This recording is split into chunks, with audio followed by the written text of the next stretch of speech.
Once there were three brothers, namely Dhritarashtra, Pandu and Vidur, in the town of Hastinapur.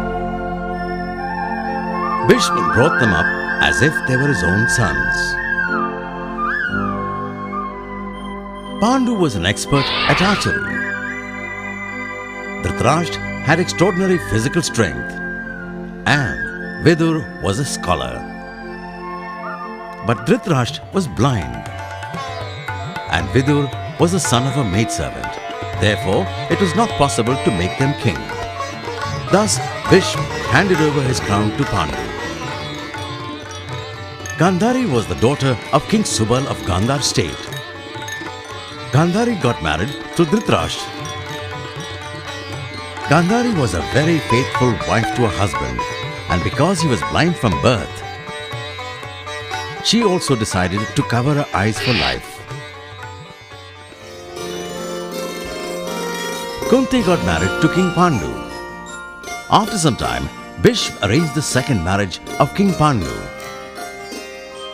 He arranged the second marriage of Pandu with Madri, sister of the king of Madra state. Then Bhishma arranged the marriage of Vidur also.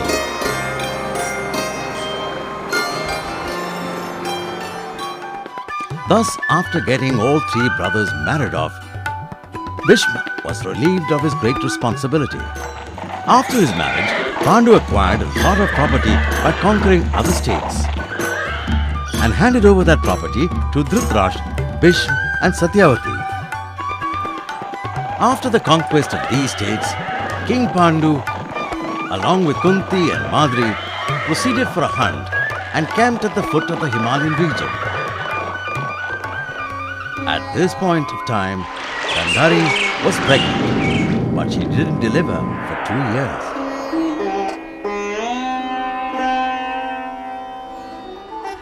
After some time, there was good news in the state. King Pandu had a handsome son from Kunti in the forest itself. He was named Yudhishthir. All the citizens were happy and cheerful, but Gandhari didn't like it. She thought Kunti delivered a son before her, so it meant he would be the next king of Hastinapur. My husband is blind, therefore he could not rule. But now, even in the future, we will never rule. Thus Gandhari worried a great deal throughout the day and night and remained angry. One fine day, under the tension and grief, she started hitting her womb with great pressure. This resulted in her fetus getting divided into many pieces. From this one fetus, she got 101 fetuses of the same type. Gandhari started crying with grief, wondering about the outcome of her act. At the same moment, Lord Vyas appeared. He knew the whole story. He prepared 101 pots full of ghee.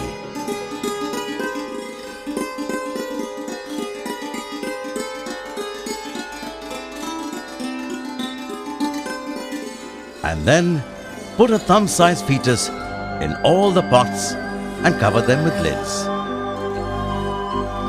Then he told Gandhari, "See Gandhari, you open the first pot after a year and take out your first son from it. After this, you will get a son every month from these pots. By this act, you will find 100 sons and 1 daughter." Gandhari followed the order of Lord Vyas, and in this way she got 100 sons and a daughter. From the first pot, she got Duryodhana.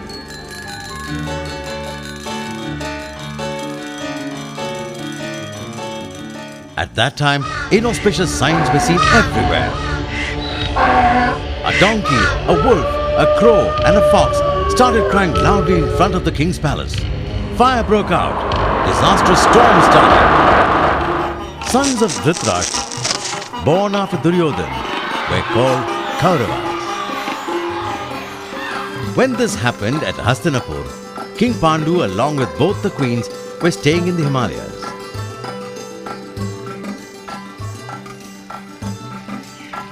One fine day, he went hunting in the forest. He saw a deer moving around with its doe in the forest. Pandu shot an arrow at the deer.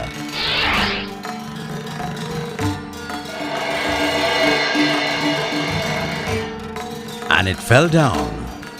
But that was not a real deer. It was Rishi Kardam in the form of a deer roaming with his wife.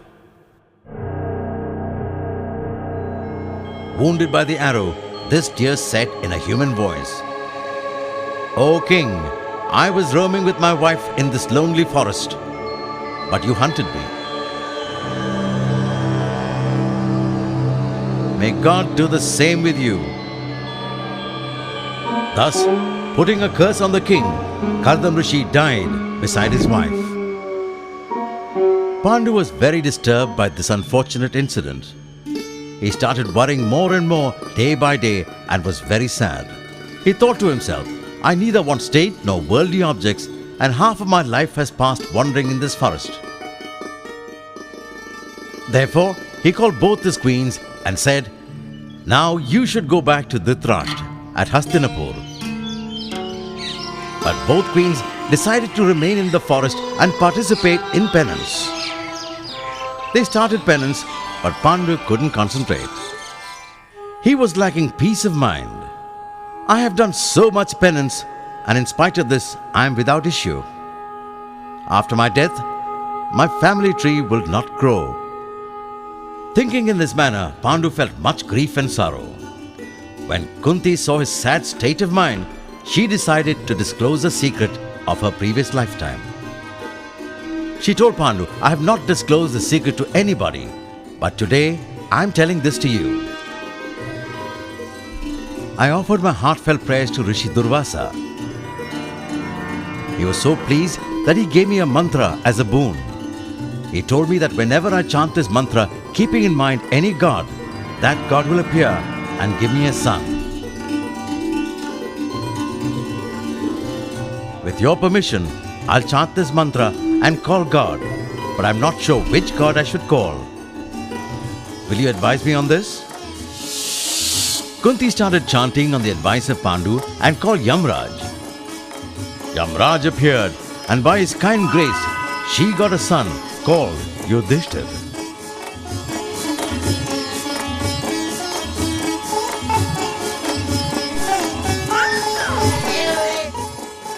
Then she had a second son named Bhim from Lord Vayu. After 10 days, Kunti visited Surya temple with these children.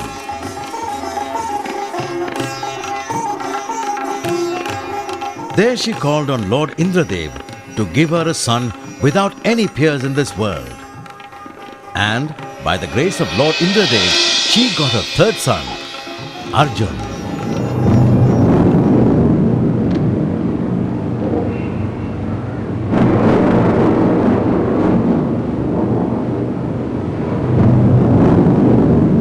Then Kunti asked Madhuri to chant for Lord Ashwini Kumar. Madhuri did so, and by the grace of Ashwini Kumar, Madhuri had two sons, Nakul and Sahadev. Yudhishthir, Bhim, Arjun, Nakul and Sahadev, these 5 sons of Kunti and Madhuri, were known later as the Pandavas.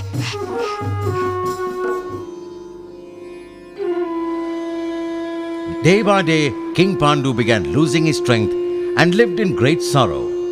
One day, he died. Due to this unforeseen grief, Madhuri also could not bear her sorrow, and she too died. After this, all 5 Pandavas, Kunti and other Rishi Munis took the bodies of Pandu and Madhuri and came to Hastinapur. They told the whole story to Dhritarashtra. Thus, Kunti and the 5 Pandavas started their life with Dhritarashtra.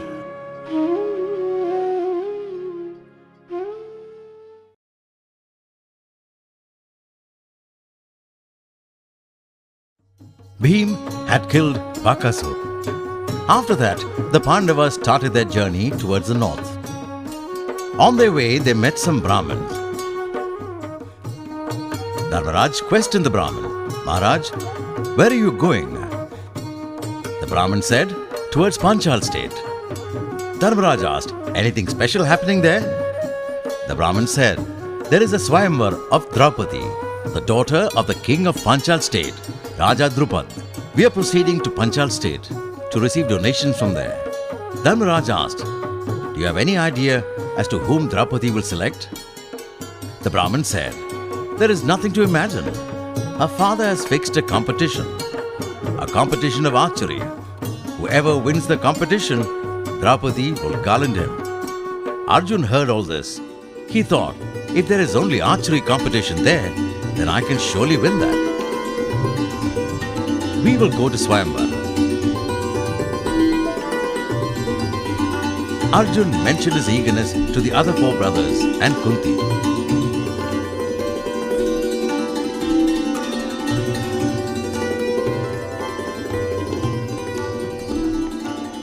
Everybody encouraged him. Let us go to Panchal state to attend the Swayamvar of Draupadi. But Yudhishthir suggested that they should go there disguised as Brahmins, not Kshatriyas. Nobody should recognize us. Everybody thought that would be a good idea. So they disguised themselves as Brahmins. They marched until they reached the capital city of Raja Drupad. They halted for a night at a potter's hut. The Swayamvar was fixed for the next day. The whole mandap was filled with Rajas, Maharajas, Rajkumars from different states. The Kshatriyas were sitting on one side of the mandap, and on the other side, the Brahmins sat. The whole mandap was decorated with flags, curtains, and chandeliers, and it was indeed looking very spectacular. Servants were moving here and there. And by the time the son of Drupad, Drishdum, appeared in the mandap, behind him Draupadi also appeared in the mandap. The whole assembly was astonished when they saw her. Drishdum was introducing all the kings to Draupadi. They were all present: Duryodhan, Ashwathama, Jai Singh, Virat, Karn, Samrat Jarasandh, like brave warriors. Beside them, brave kings and princes like Balram, Shri Krishna, Bhagdat and Shalya were also present there. On the other side, the Brahmin community had taken their place. Drishdum, son of Raja Drupad, addressed all the participants of the Swayamvar in a loud voice. We have kept one bow and arrows there. In front of us, a small pot of water is kept. Right above this pot, a device is moving round on a wheel. In that device, a fish has been kept. You have to shoot 5 arrows in the eye of this fish. Yes, but there is one condition. You cannot look towards the fish while shooting your arrows. You have to aim and shoot its eye by looking at the reflection of the fish in the water. Whoever will aim and shoot it right in the eye will get my sister's hand in marriage. Listening to Drishdum, all the kings and princes were surprised. Nobody dared to come forward.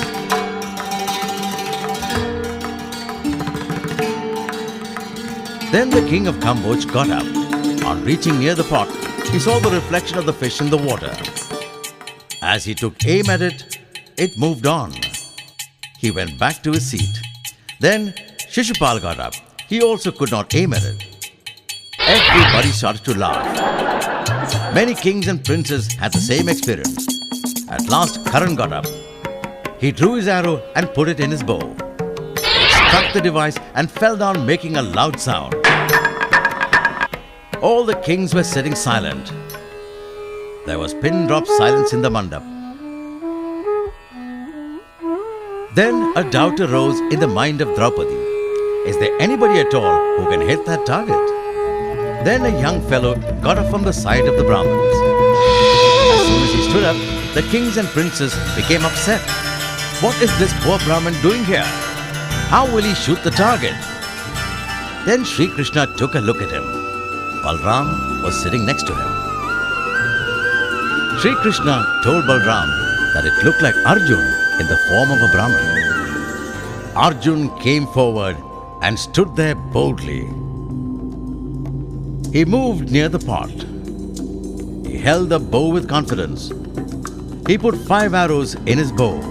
He pulled the string of the bow and viewed the reflection of the moving fish in the pot's water and focused on its eyes. He then made an estimate of the speed of the fish, and within a second, all 5 arrows aimed by him pierced the eye of the fish. Seeing this, the group of Brahmins were overjoyed. But Sri Krishna recognized Arjun. Yadavas sitting alongside also cheered and shouted. Everybody recognized the Pandavas in disguise. Raja Drupad was also very happy. But all the Rajas, Maharajas and princes were very upset. They moved forward menacingly to kill Raja Drupad. Meanwhile, Draupadi gulped Arjun. After this, Nakul, Sahadev and Dharmaraj took Draupadi aside and a war began in the Swayamvar Mandap. Kings and warriors of the Kauravas started attacking Bhim and Arjun with arrows. Bhim uprooted a tree and confronted the Kauravas. But finally, all the kings and Kauravas were defeated. Everybody left the place. Arjun, Bhim, Dharmaraj, Nakul and Sahadev along with Draupadi reached the place of the old potter. Kunti was inside. Arjun called her from outside. "Dear mother, I have brought you a unique treasure."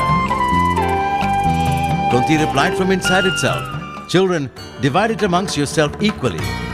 The Pandavas looked at each other with great surprise. By then, Kunti came out and saw Draupadi in front of her. Kunti said, "I have made a mistake." Arjun replied, "You were not wrong, mother. In any case, we will follow your order now. Draupadi will get married with all 5 brothers." At the same time, Maharishi Vyas appeared. Sri Krishna and Raja Drupad were also with him. Drupad celebrated her marriage with all 5 Pandavas.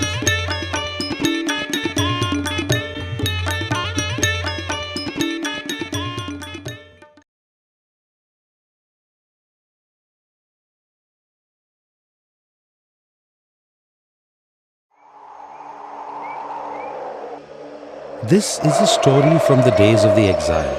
One day it so happened, all of a sudden dense clouds gathered in the sky. Just then, a beautiful lotus flower came flying with the wind. It came and fell in front of the cottage.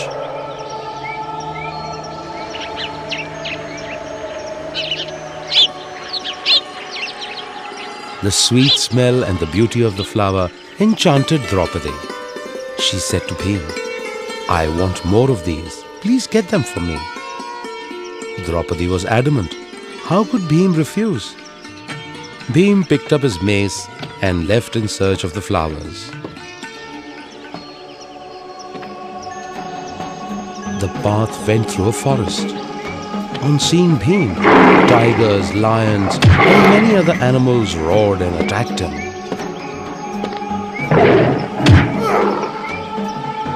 But Bhim wasn't one to get scared. Few blows of his mace were enough to defeat the animals. He moved forward. He saw birds, wet with water, and thought, there must be a lake somewhere close by. He suddenly heard a loud roar. Bhim saw an old monkey. The monkey was sleeping.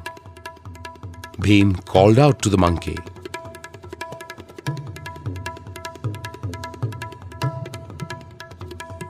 The monkey's sleep was disturbed. He looked towards Bhim and started grinding his teeth in anger. He held Bhim responsible. The monkey said to Bhim, "This is the road to heaven. No mere mortal can go ahead on this road. I suggest you turn around and go back the same way you came, else you shall surely die." Bhim was very proud of his strength. He did not pay attention to the monkey. Bhim told the monkey who he was and where he came from. He narrated his deeds to the monkey. The monkey wasn't impressed.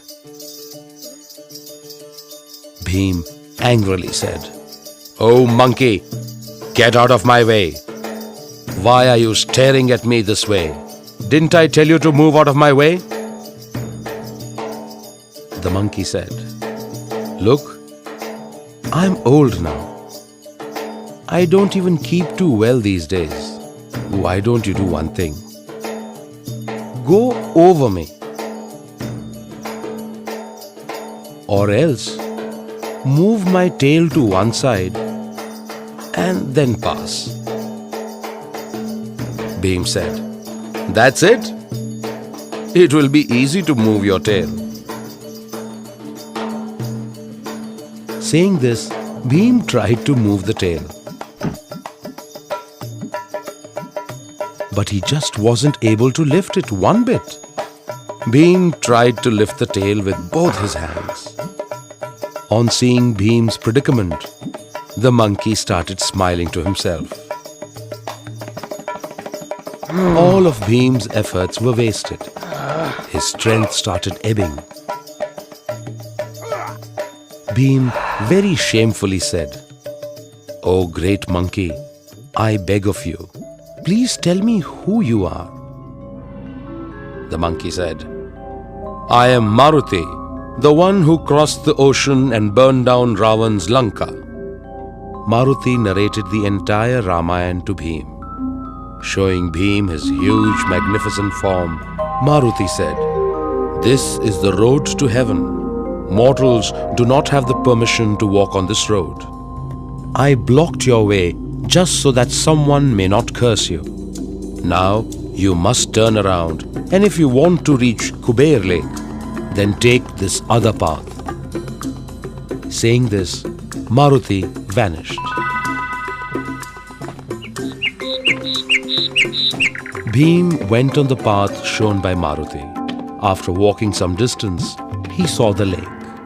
There were beautiful lotus flowers in the lake. This lake was guarded by a demon called Yaksh.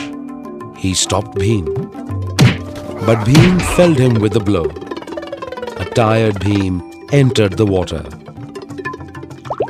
He bathed to his heart's content and then gathered some flowers.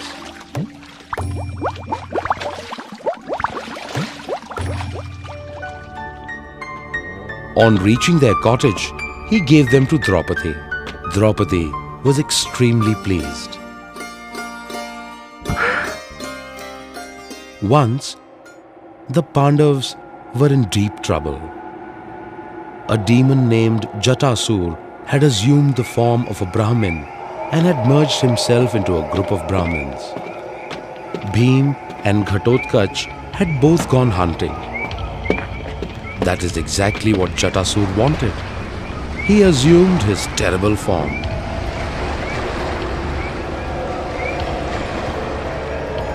He lifted Yudhishthir, Nakul, Sahadev, Draupadi and all the Pandavas' weapons. Sahadev shouted out to Bhim, Yudhishthir made his body so heavy that Jatasur just couldn't move. Bhim reached there, swinging his mace round and round. Bhim started striking Jatasur. A terrible fight broke out between them. In the end, Jatasur was killed. The Pandavas travelled on. During these travels, one day, a huge python caught hold of Bhim. He wound himself around Bhim. Bhim tried very hard to free himself from the python, but no use. All his efforts were wasted. Bhim had always been proud of his strength, but at this time, all his pride melted away. He asked the python, "Tell me the truth. Who are you? And why have you caught me?" The python replied, "I am from your dynasty. In my earlier birth, I was Nahush. I stayed in heaven and was blinded by its grandeur because I was awarded the same status as Indra. Indra's wife, Shachi, must be mine. Thinking this, I made my way to meet her sitting in my palanquin. And do you know who lifted my palanquin? The 7 sages, including Agastya. At that moment in my pride, I kicked him. That is when he cursed me. You shall turn into a snake. Later, he consoled me saying, Yudhishthir shall release you from this curse. From that day on, I have been lying here, waiting for you. Saying this, he started to crush Bhim even harder. When Yudhishthir did not see Bhim around, he went looking for him and reached there.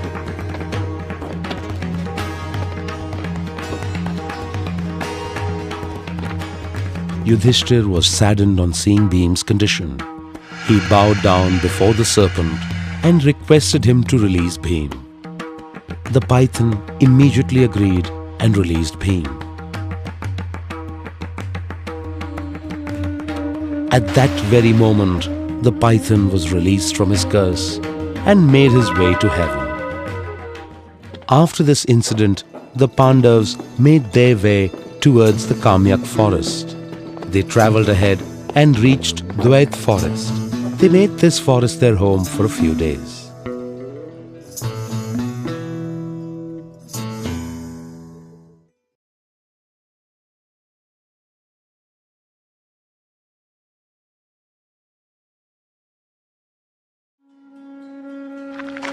After escaping unhurt from the house of wax, the Pandavas moved ahead on their travels. They had disguised themselves as Brahmins. While travelling, the Pandavas reached a city called Ekchakra. They stayed there in a Brahmin's house. They would go out and ask for food and eat what they got. The entire day the Pandavas would ask for food, and in the evening Kunti would distribute it among them. Half the food for Bhim and the other half for the other 4 Pandavas and Kunti.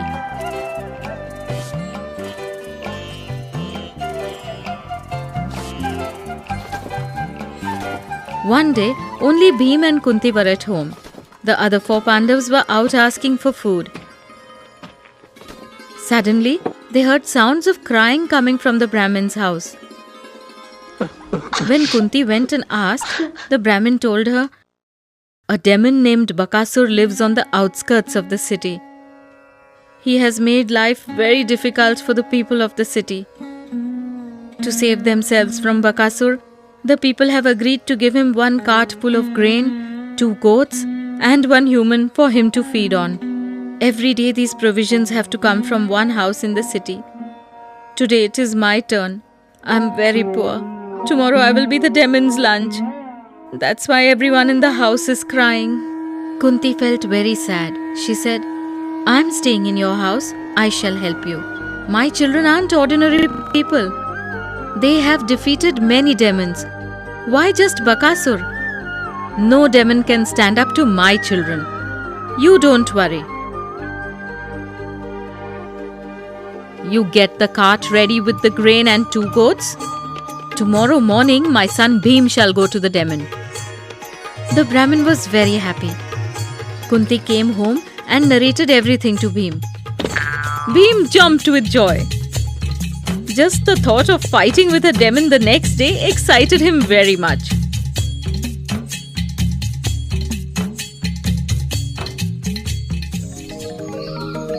Bhim woke up very early the next morning.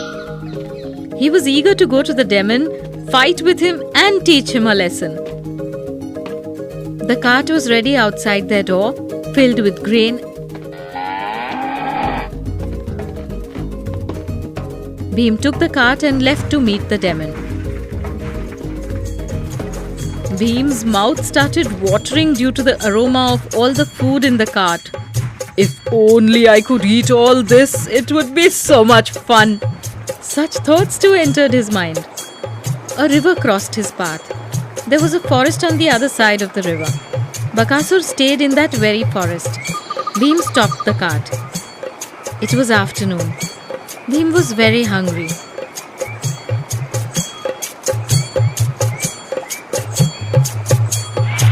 he bathed in the river.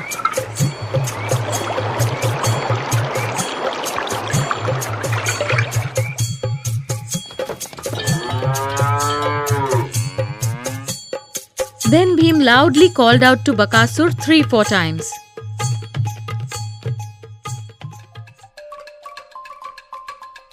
He removed all the food from the cart and began eating it. He had not had such delicious food for many days. He started eating with both hands. After a while, Bakasur came there. As he walked, his feet made loud sounds. Thud, thud, thud.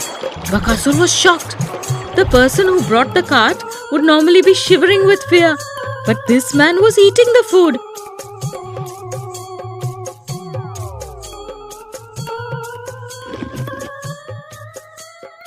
Bakasur was very angry.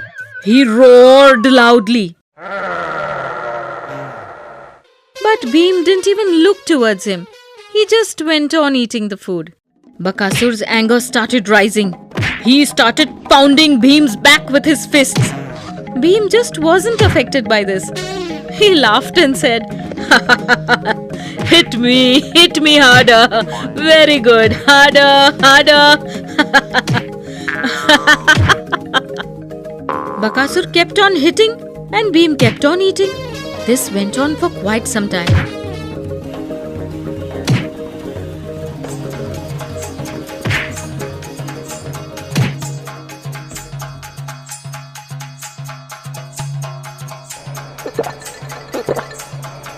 Finally, Bhim finished all the food in the cart. He drank water and he gave out a loud burp. After that, he got up and suddenly attacked Bakasur. A wrestling match began between the two. Then Bhim lifted a gigantic tree and started hitting Bakasur with it. After that, Bhim again locked palms with Bakasur.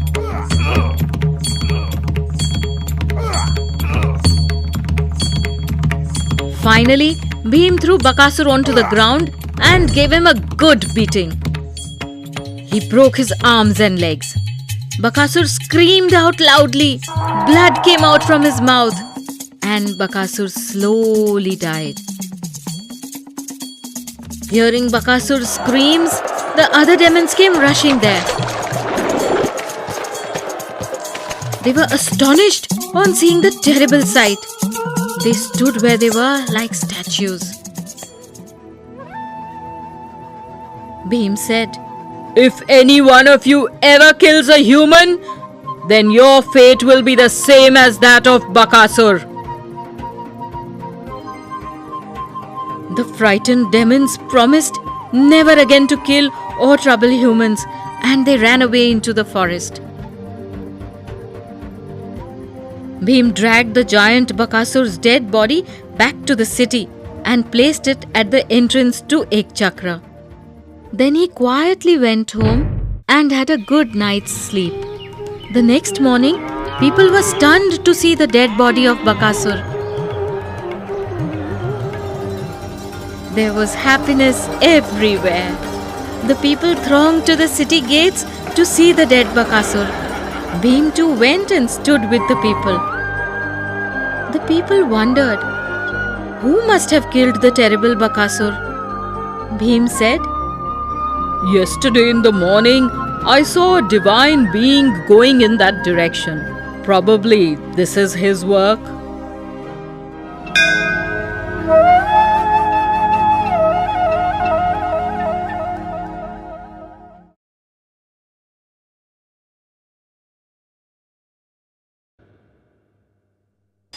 The war was at its peak.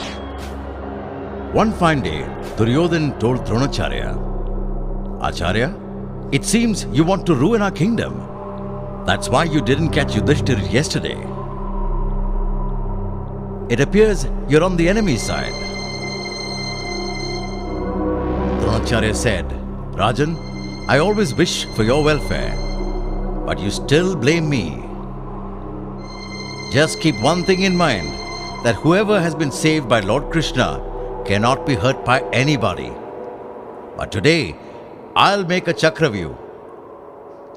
You will see that I will kill one of the great warriors of the Pandavas.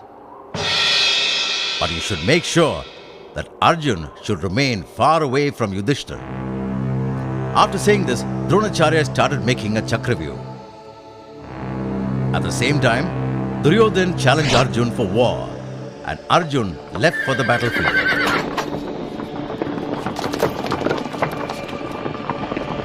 Yudhishthir got worried. He had a question in his mind. Who will dismantle the Chakravyuh? Then he remembered about Abhimanyu. He ordered Abhimanyu that he should go and dismantle the Chakravyuh. Abhimanyu said, Maharaj, my father has taught me how to destroy the Chakravyuh. But how will I come out? That I don't know. Yudhishthir said, you go inside to destroy the Chakravyuh. I will follow you and kill the enemy. Then Abhimanyu said, with pride in his voice, Maharaj, I'll dismantle the Chakravyuh and remove all the hurdles for you and the people. Within no time, he boarded the chariot. Then he attacked Dronacharya heavily, standing at the gate of the Chakravyuh, and entered the Chakravyuh. Brave warriors of the Pandavas also followed. Abhimanyu fought with bravery inside the Chakravyuh. At the same time, he saw that the best warriors of the Kauravas had been defeated. He had destroyed the army of the Kauravas. All of the Kaurav soldiers had died one by one. The whole Kaurav army had been ruined, and the soldiers were running away, leaving the battlefield. After seeing this, Duryodhan was very upset. Dronacharya, Shakuni, Shalya and Kaurava came forward to help Duryodhan. On seeing them, Abhimanyu roared like a lion. Everybody stopped in their place. Nobody was able to understand anything.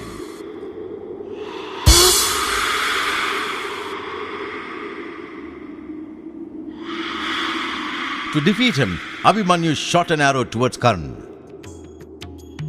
which pierced Karna's armor and forcefully entered the earth. Then Abhimanyu started shooting arrows like rain. Everybody was amazed and wondered how this young child was such an expert.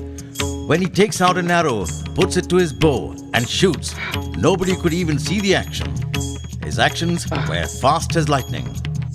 Dronacharya could not contain himself after looking at Abhimanyu's patience and gallantry. He came to Kripacharya and praised the acts of bravery. Duryodhan heard this and lost his temper. He said, friends, this Acharya has some attachments to the Pandavas. That's why he's safeguarding Abhimanyu. We should not rely on him and kill Abhimanyu collectively. Listening to this, Dusashan said, Maharaj, don't worry about this. This youngster has got much love and affection. Now I'll set him right. And saying this, Dusashan ran towards Abhimanyu. As Abhimanyu saw Dusashan coming towards him, he too lost his temper. You are the wicked person who had tried to undress Draupadi. Stop, monster! I'll finish you! Saying this, Abhimanyu shot 25 arrows together at his body. He fell down unconscious. But after some time, Dron, Kripa, Karn, Ashwatthama, Priyat and Kritvarma, these 6 warriors surrounded Abhimanyu. But he never felt nervous and he killed the Vrit warriors with his bravery. Seeing this, changed the situation entirely and 10,000 soldiers started running for their lives away from the battleground. Jayadratha caught Abhimanyu alone, leaving all the Pandav soldiers aside.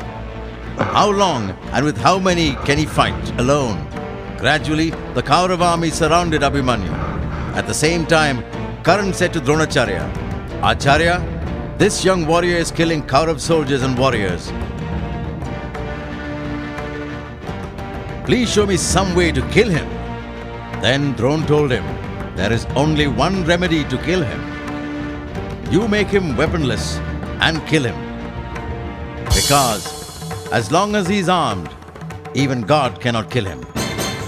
Karan fired a rain of arrows immediately and knocked off his bow.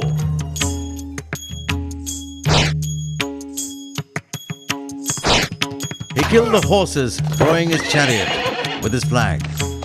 And suddenly, Kripacharya attacked the young Abhimanyu. Abhimanyu fought with his sword and shield and started killing his enemies. Dronacharya shot an arrow after chanting a mantra at Abhimanyu's sword and broke it into 2 pieces. Karan also destroyed his shield by shooting an arrow.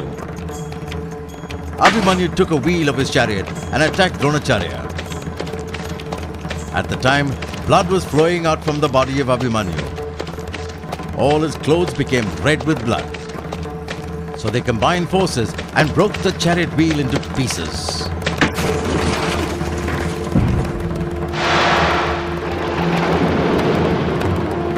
Then Abhimanyu took a club in his hand and attacked Ashwathama. A war of clubs started. Ashwathama now realized that he was unsafe, so he ran away from there. The son of Dusashan came with a club and attacked Abhimanyu. Abhimanyu was alone and he was already tired from battle and he was not able to move his club properly. But despite this, he was fighting with the son of Dusashan, gathering all his strength. Both of them fell down on attacking each other, unconscious.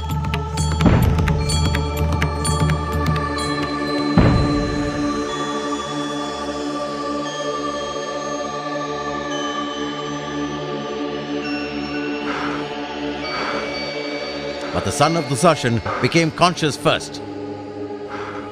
Before Abhimanyu could regain consciousness and get up, he attacked him on his head with his club. The young warrior had been fighting this war like a thunderbolt for quite some time. Now, it was all over. Looking at the scene from heaven, even God became restless. They discussed that Dronacharya, along with 6 other warriors, killed the lone Abhimanyu. This was a vicious act. After the death of Abhimanyu, the Pandavas felt a terrible loss. By then, the sun had set. Both the armies put down their arms and went back to their camp. Everybody at the Pandava camp was grieving because of the death of Abhimanyu.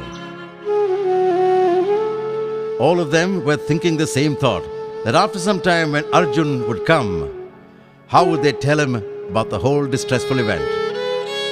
After some time, Arjun returned from the battlefield.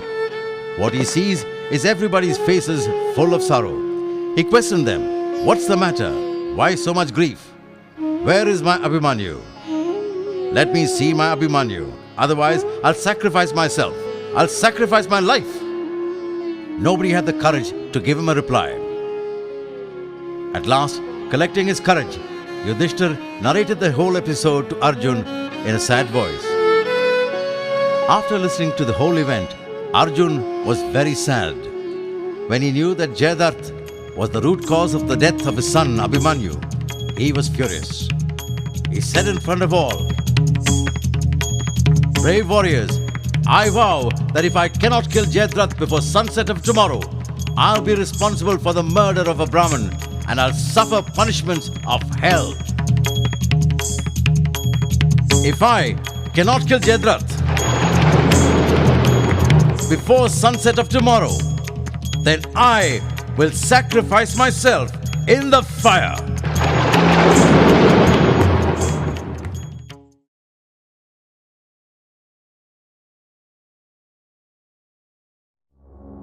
The war was going on.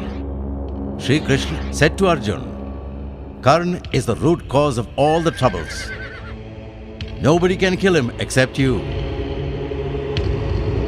Saying this, he drove his chariot towards Karna. Karna and Arjun were standing face to face and were attacking each other fiercely. Kauravas and Karna were in full force to kill Arjun.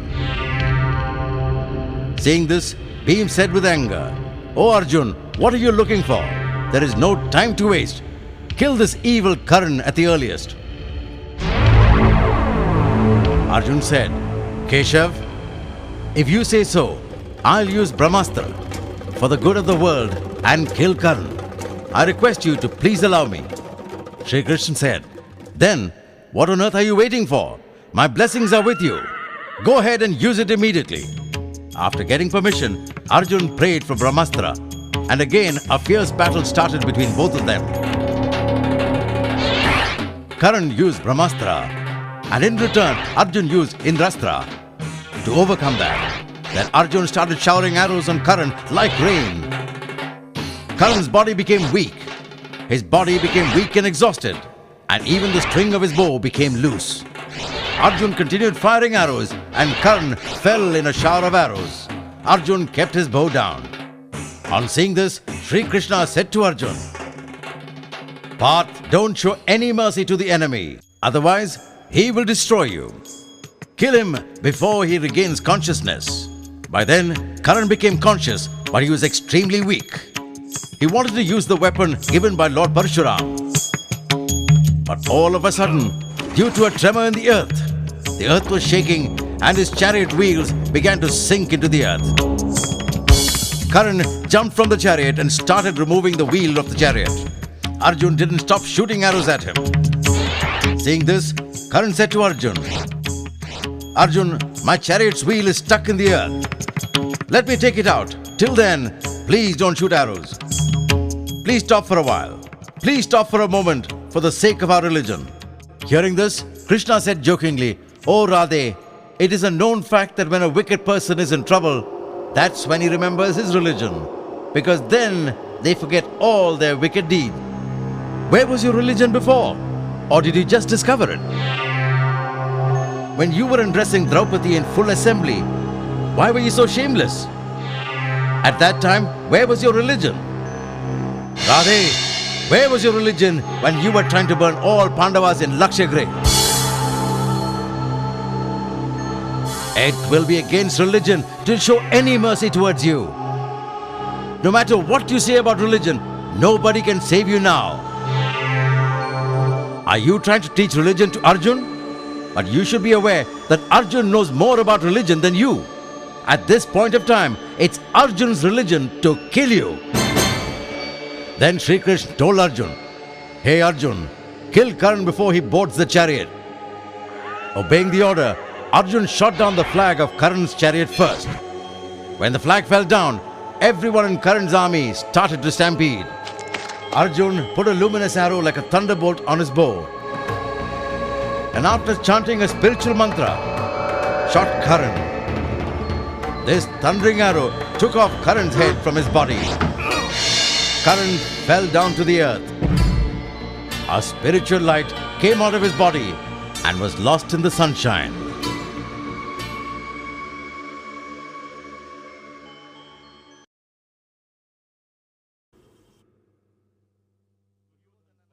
The army of the Kauravas and the Pandavas was ready for battle at Kurukshetra. The Kauravas had 18 Akshwani armies and the Pandavas had 7 Akshwani armies.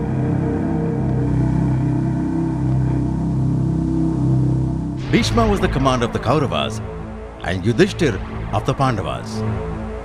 Along with Kauravas, there were several warriors like Duryodhan, Dushasan, Karan, Dron, Jayadratha, but Pandavas had only Sri Krishna. A fierce battle was on between Kauravas and Pandavas. This war continued for 18 days. Several brave fighters sacrificed their life on the side of the Kauravas. Abhimanyu died a hero's death on the battlefield against the Pandavas. Ghatotkacha was killed. Commander Bhishma was lying on a bed of arrows. Jayadratha and Karan were no more. Whole army of Kauravas was wiped out. Only Duryodhan was left. He was afraid. He hid himself in a pond.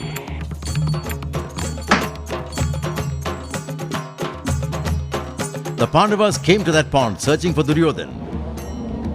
Yudhishthir challenged him to come out of the water. Yudhishthir said, Why are you hiding yourself in the water after defeat in war? Now, where is your pride? Duryodhan got angry. he came out of the water. He took his club in his hand and moved left and right to fight and shouted, "I am ready to fight with anybody. I am prepared to fight anytime." Hearing this, Bhim came forward with his club and said, "I'll kill this wicked fellow. I've promised to make pieces of his thigh bone. I'll keep my promise." Bhim and Duryodhan started a fierce battle and they vowed to kill the other. Both of them attacked each other fiercely. The battlefield trembled with the heavy sounds coming from the club fight. Duryodhan fell from the attack of Bhim, but he jumped up and he tried to attack Bhim again. At the same time, Bhim hit his right thigh and knocked him down to the earth. With this blow, the thigh bone of Duryodhan was shattered. Bhim had kept his promise. Bhim said in a loud voice, "Monster, you asked Draupadi to sit on your thigh during full assembly, and I have taken revenge for that."